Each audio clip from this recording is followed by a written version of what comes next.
Nem todo mundo vai ficar rico e milionário, nem todo mundo vai ser bilionário. Pouquíssimas pessoas vão ser bilionárias, mas você pode ter uma vida melhor. Quando uma pessoa ela tá numa situação de dificuldade financeira, seja ela absoluta ou relativa, ela tem um senso de curto prazo muito ampliado. Então essa pessoa ela se preocupa muito com a conta que ela tem que pagar amanhã, ela se preocupa com resolver os problemas do hoje, e é como se não sobrasse nem espaço mental e nem capacidade absoluta para que eu pudesse pensar no futuro. Jéssica, mas eu tô entre 1% dos brasileiros que ganham mais de 21 mil por mês. Tá, quanto desses 21 mil tu tem comprometido? Eu tenho os 21 mil comprometido. Caramba, então assim, tu pode até do ponto de vista absoluto tá entre 1%, mas do ponto de vista subjetivo, tu é tão pobre quanto a pessoa que ganha um salário. Então o que a gente percebe que é completamente silencioso nas pessoas ricas e que faz toda a diferença, O dinheiro, ele muda não só a conta bancária, o teu dia a dia, mas muito mais do que isso, o dinheiro, ele muda a tua forma de pensar. Ele muda, inclusive, generalizando, né, o teu psicológico. Ele muda o teu comportamento. E isso é uma coisa que nós sempre ficamos pensando, eu acho que fica no imaginário das pessoas, assim, né? As diferenças entre aqueles que têm e aqueles que não têm, como que é o comportamento, como que é uma pessoa com escassez e uma pessoa com abundância, que tipo de comportamento se tem. E muito se discute, por vezes, sobre bens de consumo, né? Mas é porque uma pessoa com uma melhor condição vai ter um carro, vai ter uma casa, vai ter isso, vai ter aquilo. E se esquece de coisas que são mais importantes do que isso e que efetivamente dão o subsídio para que essas coisas possam acontecer, né? Ou seja, o alicerce para que essas coisas aconteçam. E essas discussões, elas ficam completamente negligenciadas. Então, o objetivo aqui do podcast hoje é falar sobre 3 coisas que são muito negligenciadas, mas que são hábitos de pessoas, digamos, silenciosamente ricas, né? São coisas que não aparecem, são coisas que não são visíveis, são coisas que não são de ostentação, mas que estão aderentes ao comportamento de uma pessoa que tem abundância. E mais uma vez eu quero lembrar, ser uma pessoa abundante, ser uma pessoa rica, não passa pelo pressuposto absoluto, né? Envolve também um pressuposto subjetivo. Então, esse episódio não é só para aqueles que, do ponto de vista absoluto, já estão com uma condição financeira que os propicie ter uma melhor qualidade de vida, mas para aqueles que também estão neste meio do caminho, né? Sentindo-se por vezes esmagados pelo dia a dia e que negligenciam ações que aquelas pessoas que são ricas e abundantes têm e que não custam dinheiro. E é sobre essas 3 coisas que eu quero falar hoje. São coisas, como eu disse, silenciosas, que poucas pessoas discutem, mas que se você implementar, você já pode construir uma vida rica, uma vida abundante, mesmo que, no seu caso, você não tenha uma riqueza absoluta neste momento. Mas aplicando esses 3 hábitos, você pode ter aí alavancas para que você consiga conquistar uma vida melhor, porque isso é um ponto muito relevante.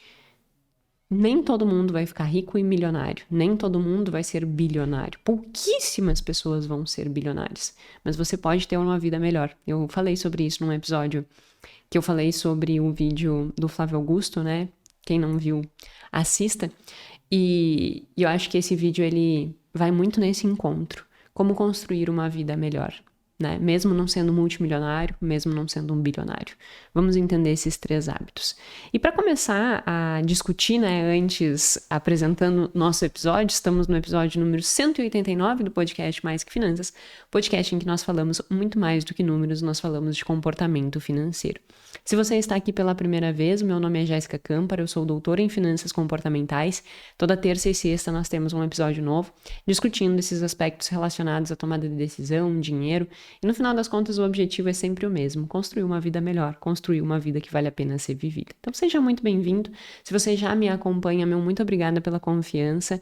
Curte, comenta, compartilha com as pessoas, que é como a gente vai conseguir atingir um maior número de pessoas. Certo? Enfim, sem mais delongas, Primeiro vamos começar com o entendimento do comportamento de pessoas que estão numa situação de escassez, né? Ou seja, elas têm uma percepção, seja ela absoluta ou subjetiva, de que ela tem menos do que ela precisa para sobreviver. Esse é um ponto muito relevante e que retroalimenta o ciclo da escassez. Eu já falei isso aqui em vários episódios, mas quero reforçar. Quando uma pessoa está numa situação de dificuldade financeira, seja ela absoluta ou relativa, ela tem um senso de curto prazo muito ampliado, porque é como se ela efetivamente precisasse viver para atacar essas urgências, né? Então, essa pessoa, ela se preocupa muito com a conta que ela tem que pagar amanhã, ela se preocupa com resolver os problemas do hoje, e é como se não sobrasse nem espaço mental e nem capacidade absoluta, né, para que eu pudesse pensar no futuro, porque eu tenho que resolver meu presente.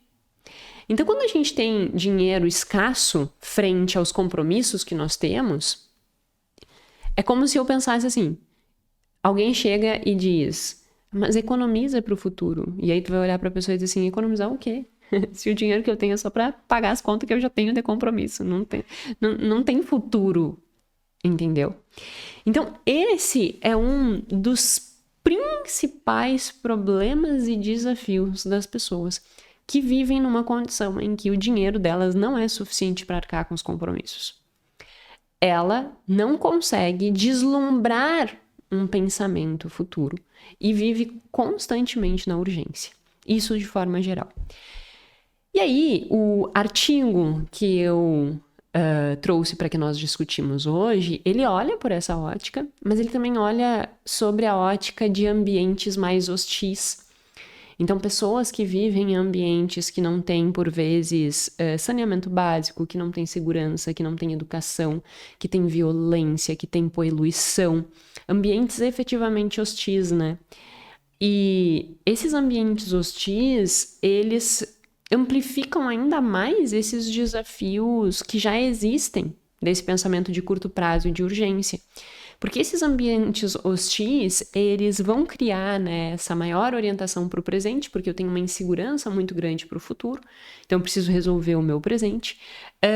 Acaba que essas pessoas, elas têm uma menor relação social de qualidade, porque não se tem muita segurança nessas relações, né? Então, eu vou me entregar no sentido, eu vou me mostrar vulnerável. Não, se eu me mostro vulnerável, daqui a pouco eu sou massacrado. Eu não posso me mostrar vulnerável, eu não posso me permitir, né, criar vínculos fortes, porque eu crio hoje e amanhã a pessoa já não tá mais aqui. Enfim, esses ambientes hostis, eles também configuram uma estrutura que faz com que essas privações elas se retroalimentem, porque há um senso de insegurança ali que não permite que a pessoa também pense no futuro, né? Então, esses são pontos que a gente tem que sempre se lembrar e refletir. Em que ambiente eu tô? Será que eu tô num ambiente hostil? E se eu estou num ambiente hostil, o que eu posso fazer para sair desse ambiente hostil? Aí eu vou ter que, sei lá, agora é pela manhã, eu tô gravando de manhã e aí eu tô ainda tomando chimarrão. É tipo como se fosse o nosso papo reflexivo da manhã. Começar a colocar os podcasts de manhã, assim, cedinho. Aí vocês escutam o meu podcast de manhã, quem é gaúcho toma chimarrão comigo, o que vocês acham? Eu vou tomando assim um gole ou outro. Não é assim que se toma chimarrão, mas tudo bem. Voltando, né? Criar essa reflexão assim, será que eu tô num ambiente hostil? E o que eu posso fazer para sair desse ambiente? Que ações eu tenho que implementar na minha vida para que eu saia desse ambiente? E esse ambiente hostil não precisa necessariamente ser um ambiente hostil, muito hostil, né? Por vezes tu vive num ambiente hostil e nem te dá conta.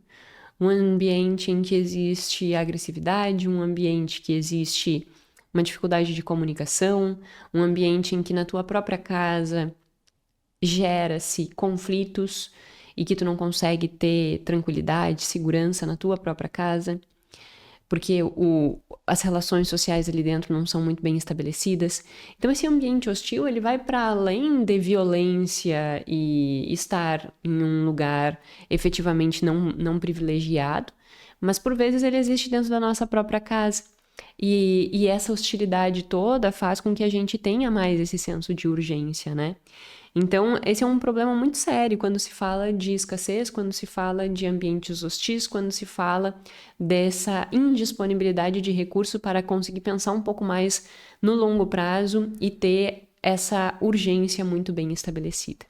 Esse é um contexto. Aí a gente vai para o contexto das pessoas que já estão numa abundância maior. Quais são esses 3 hábitos que fazem com que elas retroalimentem essa boa condição? É isso que a gente tem que começar a entender agora.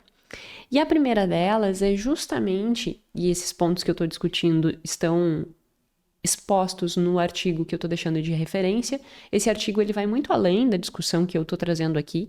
Ele é bem profundo, digamos assim, né? Mas eu julgo que as observações que eu estou trazendo aqui já são observações muito enriquecedoras para a nossa vida, né? Mas quem quiser ler, fica aí, é um debate bem longo que o artigo traz. E ele não separa, assim, da forma que eu tô separando. Obviamente, eu, como uma professora que sempre busco sistematizar o conhecimento, acabei construindo uma estrutura diferente. Mas aí, voltando, qual é o primeiro hábito que as pessoas que já têm uma condição financeira melhor, como eu disse, a condição financeira melhor significa construir folga financeira, né? Ou seja, eu tenho uma renda e eu não tenho comprometimento dessa renda 100%. Quando eu inicio o mês e eu tenho comprometimento dessa renda 100%, 110%, 120%, 150%, 200%, eu não tenho riqueza. Ah, Jéssica, mas eu tô entre 1% dos brasileiros que ganham mais de 21 mil por mês. Tá, quanto desses 21 mil tu tem comprometido? Eu tenho os 21 mil comprometido. Caramba, então assim, tu pode até do ponto de vista absoluto tá entre o 1%, mas do ponto de vista subjetivo, tu é tão pobre quanto a pessoa que ganha um salário. Por quê? Porque tu tá comprometendo toda a tua renda e tu não tá tendo espaço, tu não tá tendo folga para que tu consiga usufruir dos benefícios de ter uma condição financeira com folga financeira, que o que nós temos e estamos evoluindo do ponto de vista de conhecimento científico que efetivamente compra, né, bem-estar subjetivo, felicidade, falando didaticamente, não é o quanto de dinheiro eu tenho, mas é o quanto de folga eu tenho, o quanto de disponibilidade de recurso eu tenho para sentir-me segura e sentir que eu tenho liberdade nas minhas escolhas. Isso é o bem-estar financeiro, né? Então, quando eu ganho 21 mil e estou dentro daquele 1%, mas eu não tenho liberdade, eu tenho 100% do meu dinheiro comprometido, eu tenho um desafio tanto quanto as outras pessoas que ganham muito menos do que eu. E aí, esse tipo de reflexão precisa acontecer, né? Qual é o teu ponto de referência? Como que tá a tua condição? E dentro disso, o primeiro hábito dessas pessoas que são ricas, ou seja, as pessoas que efetivamente têm folga, têm segurança e liberdade de escolha. O primeiro ponto delas é que esta folga permite visão de longo prazo. Então, uma pessoa que ela tem folga financeira, ela consegue não só viver atacando as urgências, não só resolvendo o problema de pagar a conta do hoje, mas ela consegue deslumbrar a ocorrência de um futuro. Ela consegue perceber que se ela adiar algumas recompensas hoje, ela vai conseguir construir uma vida ali na frente que vai dar possibilidades para ela viver com conforto, segurança e liberdade. Então, essa orientação temporal, né, essa capacidade de adiar recompensa, é uma das características que é completamente silenciosa. Por quê? Porque adiar recompensa não é tu ganhar um pouco mais de dinheiro e sair fazendo um financiamento do teu carro. Mas é tu pegar esse recurso, guardar e poder comprar um carro à vista sem precisar financiar e pagar 3% de uma taxa de juros mensais. Às vezes consegue um pouquinho menos, 2 e pouco, mas ainda assim tu vai estar pagando 2 carros, ao invés de 1. Construir essa visão temporal é tu não gastar todo o teu dinheiro e construir tua reserva de emergência. É tu poder construir um investimento que te dê um certo nível de renda passiva que vá, por si só, te garantir qualidade de vida lá na frente. Ah, Jéssica, mas eu posso morrer amanhã. Tá bom, então vamos ver as probabilidades. Qual a probabilidade de tu morrer amanhã? A probabilidade de tu morrer amanhã é muito menor do que a probabilidade de você estar vivo. E a questão é que se você viver, 100% no imediatismo, aí o que vai acontecer é que você nunca vai ter a chance de te desfrutar do conforto lá na frente. E essa dualidade é importante que nós tenhamos. Ah, mas eu tenho que viver o presente. Sim, tudo bem. Mas esse presente não pode sacrificar o teu futuro. Porque tu só tem uma certeza. Se tu viver o presente sacrificando o teu futuro, tu tem a certeza de que tu vai viver mal no futuro. Agora, se tu viver o teu presente equilibrando hedonismo, ou seja, o prazer pelo prazer, o prazer imediato, com a construção de uma segurança e liberdade lá na frente, aí tu vai ter a chance de viver melhor lá na frente. Então a gente tem que começar a pensar desta forma, assim, sabe? Tá, mas e se eu seguir por ali, qual é a consequência? Mas e se eu for por lá, qual é a consequência? Porque isso vai fazendo com que tu tenha um senso de realidade um pouquinho melhor. Isso vai fazendo com que a gente consiga tirar a visão míope do curto prazo. E aí tu pode estar pensando assim, tá, mas como que eu vou tirar a visão míope do curto prazo se eu tenho 100% do meu dinheiro comprometido? Se eu tô nessa condição de escassez? Se eu tô nessa condição que eu não tenho folga financeira? Eu não tenho como olhar para o futuro, porque eu preciso resolver o presente, eu preciso pagar as contas do presente. E aí que a gente tem que ganhar um novo nível de consciência, com o que tu tem gasto no teu presente. Faça uma análise da tua situação atual. Será que as coisas que tu tem gasto no teu presente fazem efetivamente sentido? Porque assim, aí existe dois grupos, Existe aquelas pessoas que efetivamente ganham um pouco e que naquele contexto elas não vão ter muitas possibilidades de ter folga. E existe aquela pessoa que ganha um pouco mais, mas que se esgoelou, se comprometeu com coisas para além do que podia. Então, a ação para esses dois grupos é diferente. Para o primeiro grupo, a ação é: eu ganho o que me mantém sobrevivendo. Eu não tenho como construir folga aqui, porque eu não tenho o que tirar. Tudo bem.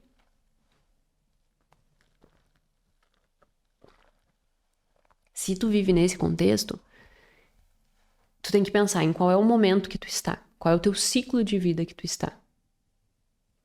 E o que dentro do teu contexto tu pode fazer para para programar a tua ascensão. Seja no teu trabalho, seja fazendo outra coisa, construindo um novo futuro. E nesse ponto, é um dos pontos mais difíceis. Porque a depender do ambiente que tu está, a depender do que você aprendeu ao longo da vida, pode ser que o teu senso de esforço, ele esteja um pouco distorcido. Pode ser que diante do grupo que você vive, você acha que se esforça muito, você acha que entrega muito, você acha que faz muito.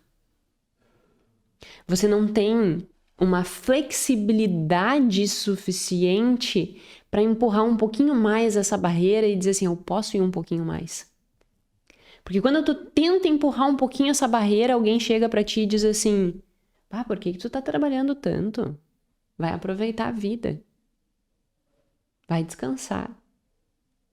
E aqui eu não tô fazendo uma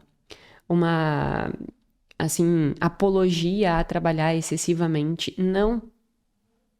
Pelo contrário, eu sou uma pessoa que eu trabalho muito, mas eu organizei a ponto de que existem coisas na minha vida que são inegociáveis, como, por exemplo, o meu sono, meu exercício físico, meu tempo de qualidade com o Gui. Isso é negociável. Então, todos os dias às 8h30, 9h eu tô na cama. Aí as pessoas perguntam, Jéssica, por que as aulas da formação é ao meio-dia, de segunda e não de noite? Exatamente por isso, porque para mim é inegociável eu ter qualidade do meu sono. E se eu fizer uma aula às 7h, eu vou terminar essa aula 9, 9h30, eu vou chegar em casa umas 10, eu vou comer, eu vou tomar banho, eu vou estar dormindo 11h30, meia-noite.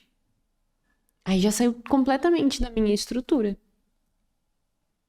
E aí eu vou estar prejudicando. Então, o que eu quero mostrar? Nós temos que ir construindo um equilíbrio nisso. E aí tu vai me perguntar assim, Jéssica, e sábado e domingo o que tu faz? Trabalho? Por quê? Para que eu consiga, no volume de trabalho que eu tenho, ter o meu sono regulado e ter, né, a partir das 8h30 ali desligando, 9h30 tá dormindo, eu preciso trabalhar fim de semana.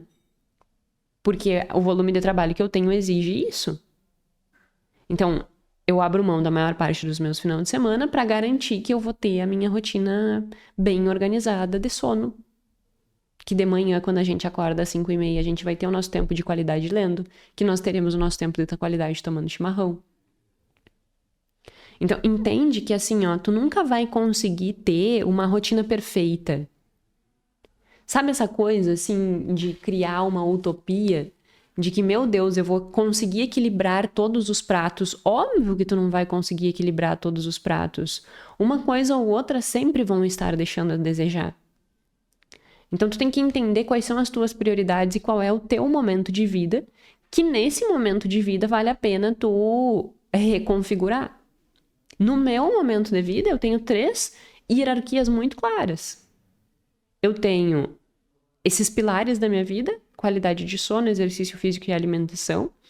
Eu tenho tempo de qualidade com a minha família e eu tenho meu trabalho. Esses são os meus pilares. Ah, Jéssica, onde entra lazer, amigos, viagens? Não entra, entende?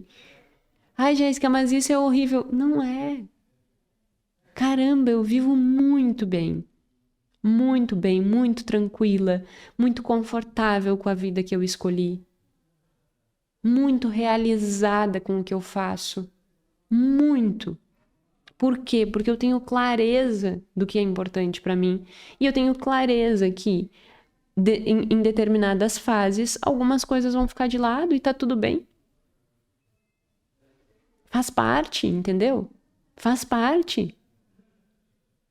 Só que o problema é que às vezes você vai querer atender tudo e todos, e aí tu não vai conseguir. E aí tu vai te culpar, poxa, mas eu não consigo, mas não vai conseguir.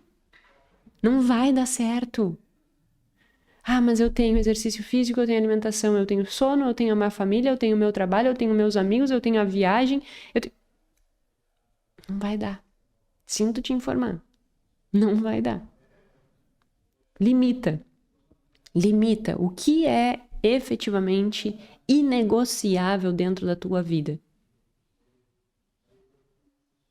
E aí, a partir desta limitação, tu começa a organizar a tua rotina. E aí, quando tu tá nesse grupo, né, de pessoas que efetivamente precisam ganhar mais, tu vai ter que colocar como prioridade aí o teu trabalho, o teu desenvolvimento pessoal, teu desenvolvimento profissional, porque eles dois andam juntos. Porque ninguém muda a performance no trabalho sem mudar a cabeça, sem mudar a forma que olha as coisas. Se tu, por exemplo, tiver pensamentos automáticos do tipo, eu não vou fazer aquilo que não tá dentro da minha responsabilidade, dificilmente tu vai ascender. Aí eu faço só isso aqui, que é a minha responsabilidade. Difícil. Difícil, porque se tu faz a tua responsabilidade, tu já ganha pelo que tu faz. Entende? Tu vai ter que... Então, esse pensamento te limitaria. Então, sem mudar esse pensamento, não tem como mudar o teu comportamento profissional. Ah, eu não vou fazer para os outros ganhar e eu não ganhar. Tu também não vai ascender. Entenda que tudo que tu faz, em primeiro lugar, é por ti. Quando eu coordenava, né, os cursos de administração e contábeis lá na faculdade, a minha carga horária era 10 horas por dia. Eu já falei isso várias vezes aqui. 10 horas por dia. E eu não tinha responsabilidade de marketing, eu não tinha responsabilidade de fazer evento, eu não tinha responsabilidade de ir pra rua entregar panfleto. E eu fazia tudo isso. Eu fazia, por vezes, 10 horas, que era a minha carga horária total da semana, em um dia. Aí alguém podia chegar e dizer assim, mas tu não recebe pra isso. Caramba, é claro que eu recebo. Tem ideia do quanto eu me desenvolvi? Tem ideia do quanto eu me aprendi? Tem ideia do quanto eu me desenvolvi como profissional, como pessoa? às vezes a gente tem que sair um pouquinho do número por si só, sabe?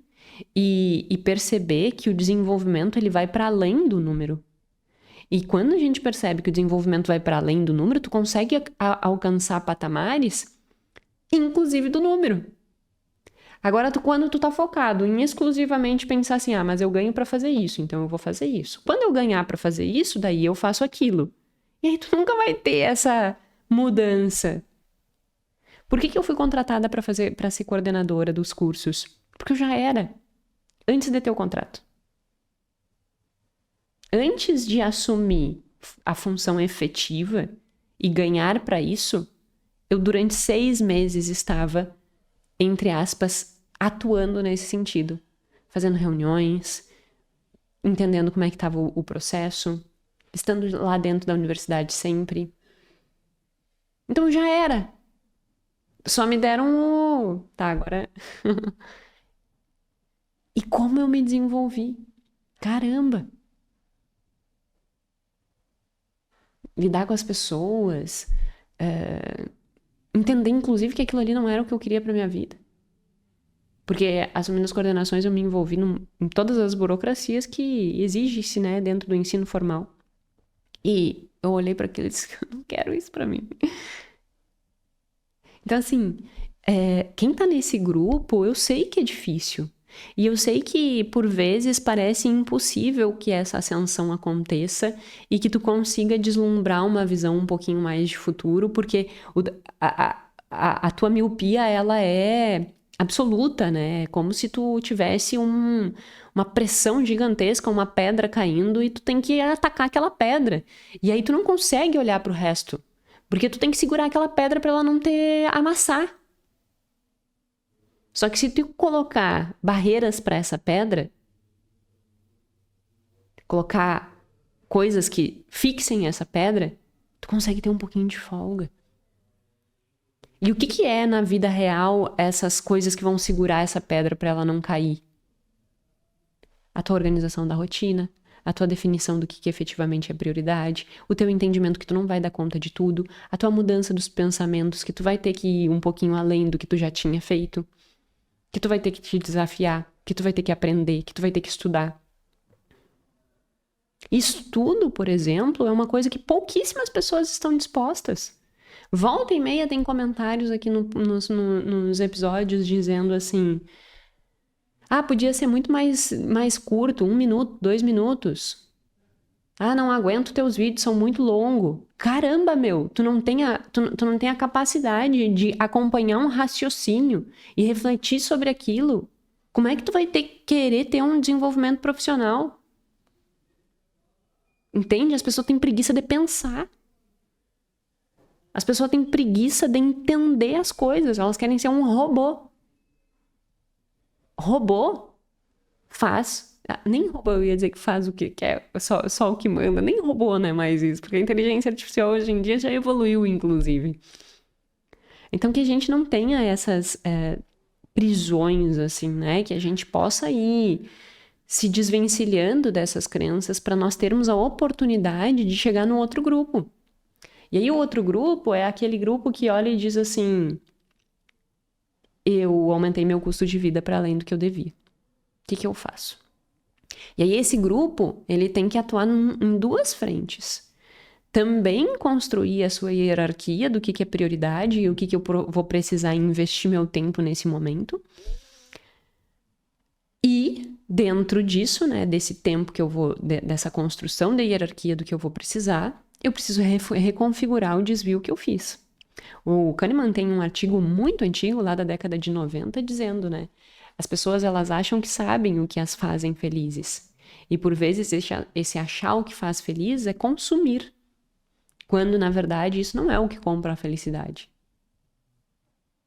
E aí, daqui a pouco, aquilo que era para ter essa ascensão e dar essa folga, dar essa segurança, dar essa liberdade para que tu efetivamente viva melhor, tu ganhou mais dinheiro, então tu saiu do grupo 1, só que agora no grupo 2 tu tá na mesma condição do grupo 1. Por quê? Porque tu quis viver uma vida exatamente no que tu ganha, ou uma vida mais cara, inclusive, do que tu que ganha. E aí tu tá com o mesmo problema. Então aqui eu tenho que trabalhar um nível de consciência, tá? O que muda, né, na minha vida ter feito os gastos que eu fiz para além? E agora, como é que eu posso dar um passo para trás? Porque quem não sabe organizar e se reestabelecer dentro dessa estrutura, pode até ganhar mais, mas vai seguir com o mesmo problema. Então, esse grupo aqui precisa ganhar consciência de consumo.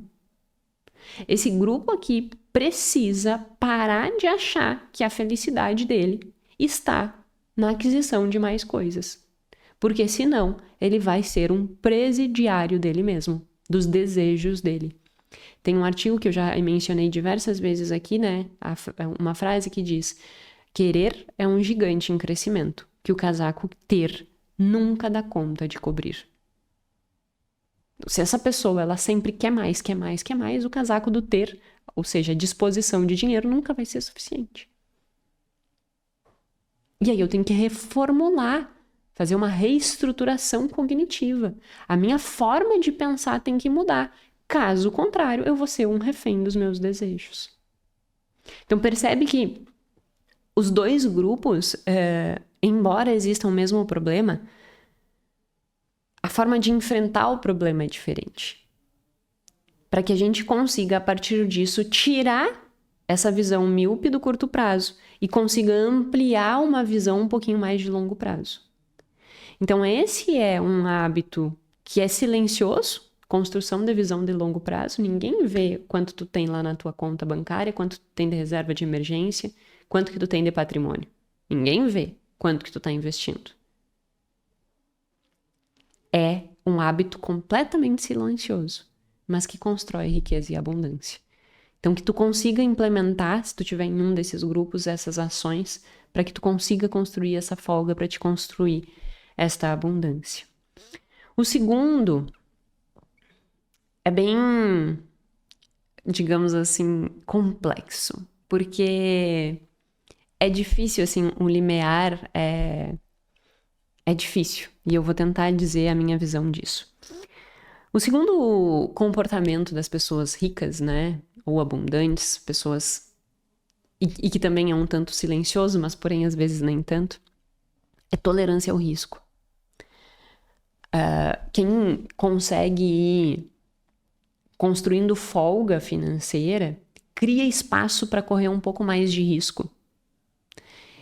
E ao ter esse espaço para correr um pouco mais de risco, se der errado, ele não vai falir. Mas se der certo, pode levar a vida dele para um outro patamar. Então, por que eu acho que é tênue isso e por que eu acho que é desafiador? Porque quem está ainda numa condição de menos abundância, que está nesse limite sem folga financeira, escuta isso e diz: então tá aí. O meu caminho é correr risco. Eu preciso correr risco. Só que daí corre um risco que ultrapassa suas capacidades. E se esse padrão de comportamento dá errado, faliu. Então tu tem que aprender a ponderar o quanto de risco eu posso correr, que se der certo muda a minha vida, se der errado não vai me colocar em falência. E é tênue isso, né? Mas é muito importante que a gente consiga fazer esse cálculo, assim. E aí o Kahneman nos oferece uma estratégia para que nós possamos fazer essa análise, que é o que ele chama de pré-mortem, né? Se tudo der errado, o que de pior acontece? O que de pior pode acontecer? Essa é a pergunta norteadora dele, né? Se tudo der errado, o que de pior pode acontecer? E aí, se a resposta for: nossa, eu entro em falência, eu entro numa dívida absurda, eu não tenho como comer. Dá um passo para trás, que essa decisão ainda não é para ti. Não, se der errado, eu perco dinheiro. Mas eu não prejudico a minha qualidade de vida, eu sigo comendo, eu sigo morando, eu sigo pagando meu aluguel e eu não construo uma dívida gigantesca que me coloca numa situação de completa escassez e dificuldade. Então, pode ser que seja um caminho para você. Só que daí também tem um outro ponto, né? Quando a gente tá numa condição que a gente tem que cuidar nisso, quando a gente tá numa condição de muita escassez, né? De falta de recursos mesmo, existe um viés que se chama aversão à perda, que também é a base da teoria da perspectiva, e junto a ele existe uma busca pela certeza. A gente chama isso de efeito certeza, né? Eu busco a certeza. E aí o que acontece? Nessa busca, né, pela certeza, por vezes tu não quer correr nenhum tipo de risco. Tu não quer arriscar nem aprender algo novo, porque se dá errado.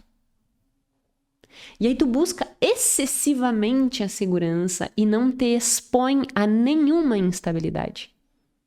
E é normal, principalmente pessoas que vieram de lugares mais hostis, de construções, de traumas e tudo isso, é normal que exista um maior efeito certeza.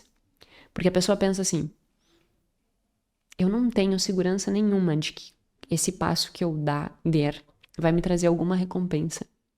E como ela aprendeu ao longo da vida que o futuro é incerto e que ela não poderia confiar nas pessoas, ela não poderia confiar no futuro, ela não poderia confiar em nada, esse efeito certeza, ele se potencializa junto com o efeito do curto prazo. Por que eu vou esperar o longo prazo se eu não sei se amanhã eu vou ter comida? E aí, quem viveu esse tipo de coisa, o tamanho desses efeitos fica maior. E aí a pessoa acaba efetivamente ficando completamente avessa a qualquer tipo de risco.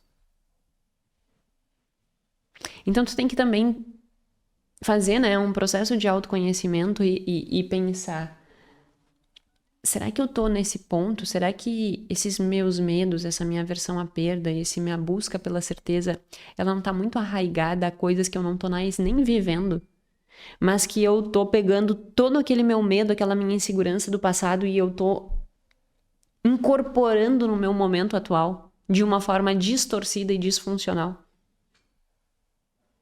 que tá me prendendo a que eu não dê nenhum passinho pra frente. Eu vou dar um exemplo, né? A minha mãe é uma pessoa bem avessa ao risco, assim. Muito avessa ao risco. E sempre foi.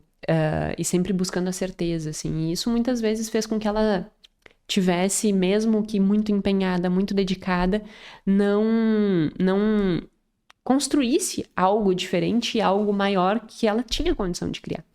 E um exemplo muito claro disso foram as minhas próprias mudanças que sempre geraram um medo muito grande nela. E a primeira que eu lembro muito, muito bem, assim, foi quando na faculdade, quando eu entrei na faculdade, eu já sabia que eu queria ser professora, então eu já entrei buscando um grupo de pesquisa. E o grupo de pesquisa que eu comecei foi um grupo de recursos humanos. Então, no primeiro semestre ali, eu já entrei no grupo de pesquisa e já fui me envolvendo naquele grupo de pesquisa. E aí surgiu uma oportunidade de um outro grupo de pesquisa. E depois um outro, que aí sim era em finanças comportamentais, né? E aí eu fiz essas transições do primeiro grupo de pesquisa para o segundo, em que do primeiro para o segundo eu tinha bolsa, no primeiro eu não tinha bolsa, no segundo eu tinha, e do segundo para o terceiro eu mantinha a bolsa, só que eu ia para a área que eu queria, que era finanças comportamentais. E em cada troca dessas, a minha mãe quase enlouquecia. Porque, meu Deus, mas tu vai trocar de grupo de pesquisa, mas e se não der certo? E se tu não for bem recebida? E se o conteúdo não for algo que tu goste e tal? Tipo, calma, mãe, tá tudo certo. Eu não dizia calma naquela época pra ela, né? Eu também não tinha muitos argumentos. Eu só tava tentando seguir um caminho que me brilhasse mais os olhos, sabe? Do primeiro pro segundo, nem tanto. Era muito a questão da bolsa. Mas do segundo para o terceiro era buscar algo que efetivamente fosse significativo para mim. E finanças comportamentais, desde o início, me brilhou muito os olhos, porque é a oportunidade de eu juntar a complexidade do comportamento humano, que é algo que eu adoro estudar, com finanças, que é algo que eu também gosto muito de estudar, no sentido de que eu sei que a construção de uma educação financeira muda a vida das pessoas. Então, juntar essas duas coisas, né, a complexidade do processo de tomada de decisão junto com a operação em si do dinheiro, eu achava isso riquíssimo. E eu queria muito isso pra mim. E aí, quando eu fui fazer essa transição de novo, a minha mãe ficava numa ansiedade, Só que se eu não tivesse feito aquela transição, eu não tava aqui agora. E tu não tava tendo a oportunidade de desfrutar do que eu compartilho. Então, percebe? Foi um risco que eu corri. Eu tava num grupo de pesquisa estável. E eu arrisquei. Eu saí. Eu recomecei. Assim como tantas outras coisas que eu recomecei, né? Então, e isso, né, nessa ponderação não me colocou num risco de ruína.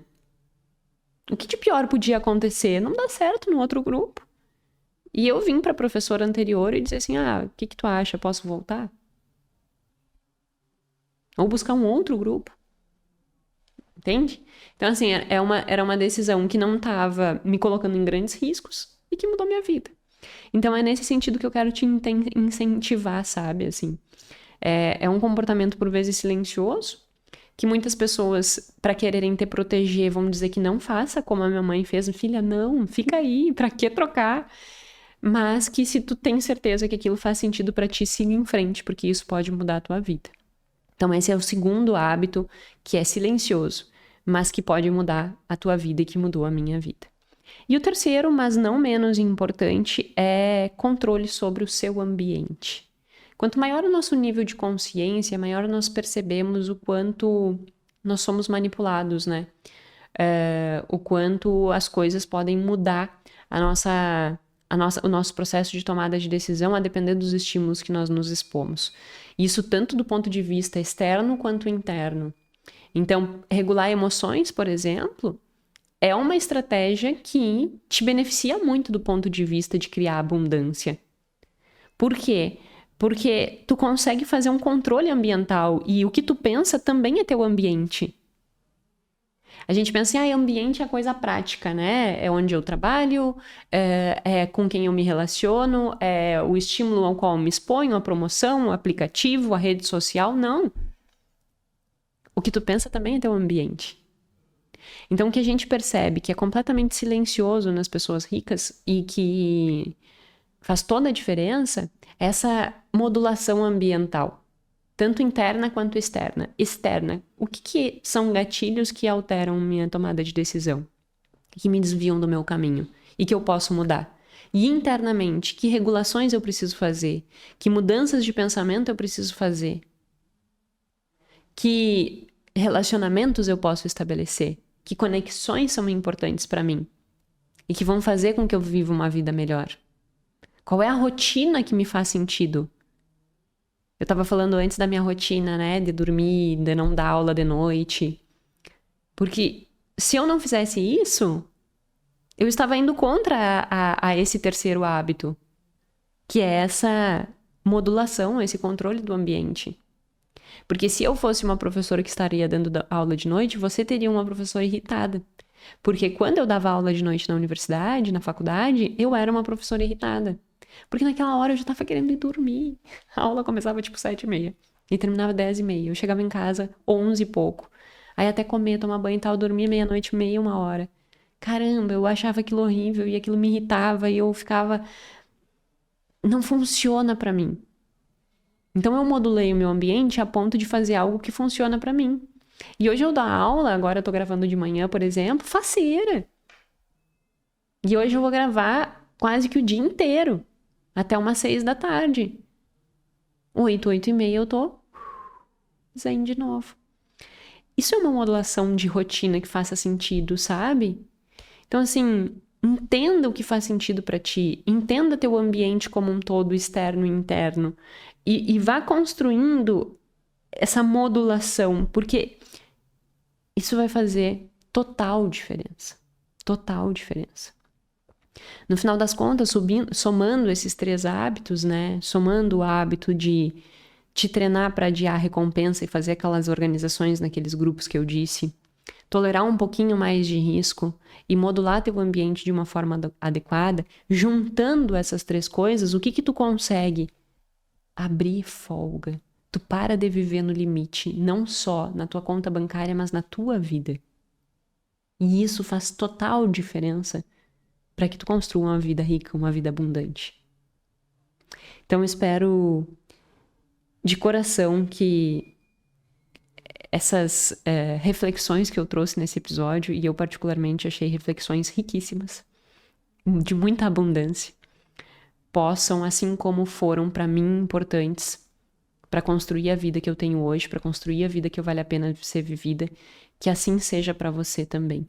Foque em parar de viver uma vida no limite. E quando eu falo isso, eu não falo só do limite do cartão de crédito, do limite da conta bancária.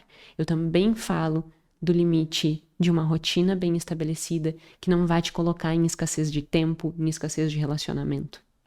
Nutra isso. Isso vai fazer com que tu tenha uma vida melhor. Foi uma reflexão interessante. Por vezes eu mesma fico assim, achando muito interessante, sabe? Essas discussões. Uma pena que nem todas as pessoas estão prontas para escutá-las, nem todas as pessoas estão dispostas a ir para esse nível de reflexão. Mas você que está aqui já é uma pessoa, sem dúvida nenhuma, diferenciada. Então, obrigada pela tua confiança, porque isso vai fazer com que tu vá caminhando para uma vida diferente da grande média. E com toda a certeza vai fazer com que tu viva melhor. A única coisa que tu não pode é desistir de construir uma vida melhor. Ela é possível para todos nós. Não desista. Continue. Porque tu vai olhar e agradecer daqui 5 anos para esse tipo de reflexão. Se te ajudou, se foi bom para você, não deixe de compartilhar, não deixe de curtir. E quero lembrar também que nós já estamos com o TAF, né, à disposição, que é o treinamento de autocontrole financeiro. E nós também estamos com um curso de escassez. Então, juntando esses dois, eu acho que é uma composição muito interessante para lidar, inclusive, com esses problemas. É entender, né, essa escassez e como que eu saio dessa escassez e entender também como que eu consigo me organizar a ponto de resistir a tentações, não com esforço de força de vontade, mas com estratégias validadas cientificamente. São duas coisas que eu criei e eu ainda brinquei, né? Me sinto na contramão do mercado como um todo, que fica querendo vender e usa 1000 estratégias para vender. E eu tô no outro lado, querendo te ensinar a ter mais consciência. Então eu espero que esses dois cursos também eles possam te ajudar nessa construção. Te agradeço imensamente a confiança e até o próximo episódio.